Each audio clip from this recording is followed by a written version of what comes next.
لا الہ الا اللہ میرا پڑھا ہوا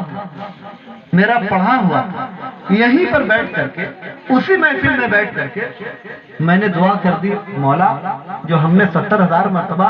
کلمہ شریف پڑھا ہے اس کا ثواب اس کی والدہ کو پہنچے، آگے لکھتے ہیں کہ تھوڑی ہی دیر میں نے کیا دیکھا کہ اس نوجوان کے چہرے پر مسکراہٹ جاری ہے،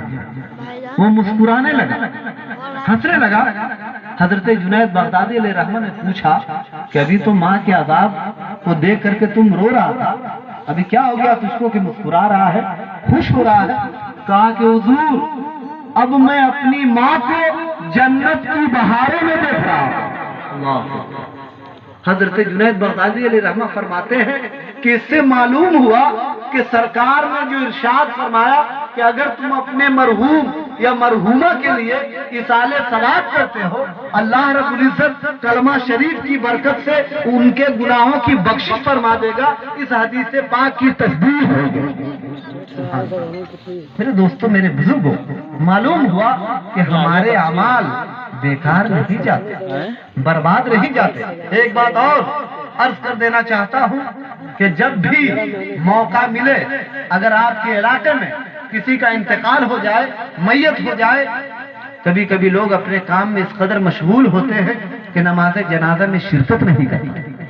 مٹی نہیں دیتے۔ یہ ہمارے سماج کی حالت، اور ایک بری حالت تو اتنی ہو گئی ہے کہ آج ہم دیکھا کرتے ہیں کہ لوگ قبرستان پہنچ کر کے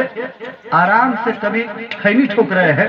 کبھی گپ کر رہے ہیں، کبھی موبائل سے اطمینان سے بات کر رہے ہیں۔ ایسا لگ رہا ہے کہ دعوت میں آئے ہیں، قبرستان نہیں دعوت میں پہنچے ہوئے ہیں۔ میرے دوستوں، میرے بزرگوں، حضرت عثمان غنی رضی اللہ عنہ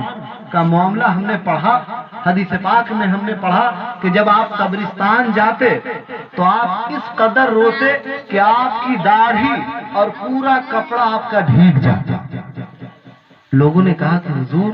آپ جنت کا ذکر کرتے ہیں یا آپ کے سامنے جنت کا ذکر ہوتا ہے نہیں روتے، جہنم کا ذکر ہوتا ہے نہیں روتے، عذاب کا ذکر ہوتا ہے نہیں روتے، عتاب کا ذکر ہوتا ہے نہیں روتے، لیکن جب قبرستان آتے ہیں تو آپ اس قدر روتے ہیں کہ داڑھی بھی تر ہو جاتی ہے، کپڑا بھی تر ہو جاتے ہیں۔ تو حضرت عثمان غنی نے کہا تھا کہ تم نہیں جانتے، ارے میرے آقا نے کہا تھا کہ یہی وہ آخرت کی پہلی منزل ہے، جو یہاں کامیاب ہوا وہاں کامیاب ہوا، جو یہاں پھنس گیا وہاں پھنس گیا۔ میں نہیں جانتا کہ میں پھنسنے والا ہوں یا کامیاب ہونے والا ہوں، اس لیے میں روتا ہوں، اس لیے میں روتا ہوں۔ میرے دوستوں، میرے بزرگوں،